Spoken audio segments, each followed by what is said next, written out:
The Jefferson Curl is a great way to build the strength in the muscles in and around the vertebrae.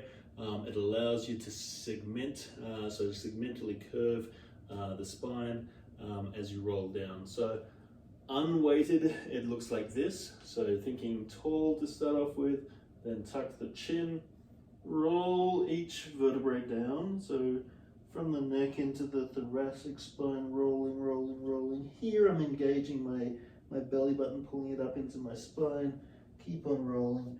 Always posterior pelvic tilt through here. Roll, roll, roll, roll, roll, roll, roll. Then there's a point where you need to break that posterior pelvic tilt just to come all the way down. Engage your hips, stick your butt up in the air, and then in this position, you're going to roll back up.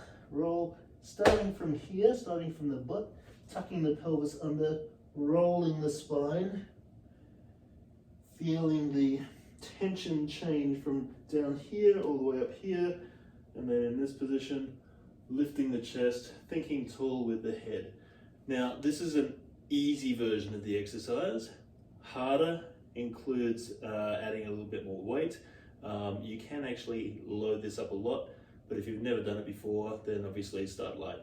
So with the bar, then it's the same thing. Thinking tall, tucking the chin, rolling the spine, keeping the pelvis tucked, belly button in towards the spine, as far down as you can go. Engage the hips and then roll back from the hips up through the spine. Now you saw I hit the ground when I got to the bottom. So you might need to go up onto a box so that you can get even deeper range, but it's essentially the same thing. If you're standing on a box, then you just go past your toes as far down as you can go and then roll back up again. Again, think tall, chin tuck, roll the spine, belly button in, pelvis is tucked throughout until you get to this bottom position.